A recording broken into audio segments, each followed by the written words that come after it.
حضرت امام حسین رضی اللہ عنہ کی شہادت پر انسان، حیوان اور جنات سب غمزدہ ہیں۔ جب حضرت امام حسین رضی اللہ کو شہید کیا گیا تو ہر طرف خون کی سرخی پھیل گئی، یہاں تک کہ آسمان بھی 3 دن تک سرخ رہا۔ تمام پرندوں میں سے الو وہ پرندہ ہے جس کو حضرت امام حسین رضی اللہ کی شہادت کا بہت افسوس ہوا، اور اس پرندے نے انسانوں سے ناطہ توڑ لیا۔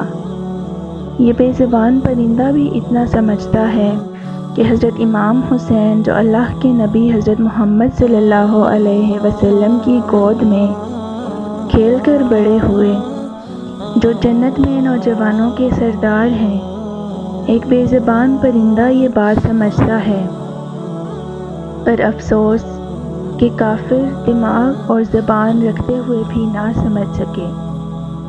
جب سے حضرت امام حسین رضی اللہ کی شہادت ہوئی تب سے الو نے آبادی میں رہنا چھوڑ دیا اور ویرانوں میں رہنا شروع کر دیا۔ الو صرف رات میں باہر نکلتا ہے، دن کو وہ بس تنہا ویران جگہ پر رہتا ہے۔ جب حضرت امام حسین رضی اللہ کو شہید کیا گیا تو الو نے قسم کھا لی کہ اب وہ کبھی آبادی میں نہیں رہے گا بلکہ تنہا ویران جگہ پر رہے گا، اور اب الو رات بھر غمگین رہتا ہے یہاں تک کہ صبح ہو جاتی ہے۔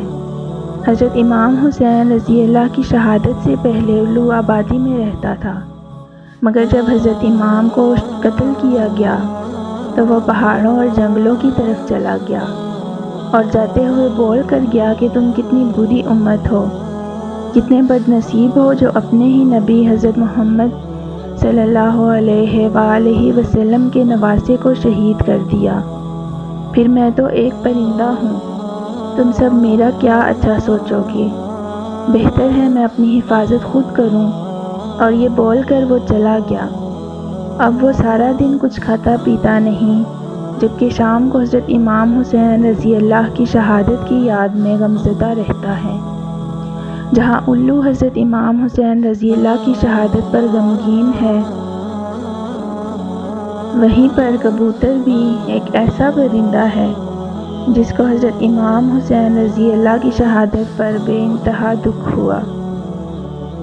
یہ پرندہ بھی ان لوگوں پر لعنت بھیجتا ہے جنہوں نے اللہ کے رسول کے نواسے کو شہید کر دیا۔ امام جعفر علیہ السلام کا کہنا ہے کہ کبوتر کو گھروں میں پال لو، کیونکہ یہ حضرت امام حسین رضی اللہ عنہ کے قاتلوں پر لعنت بھیجتا ہے اور انہیں بد دعائیں دیتا ہے۔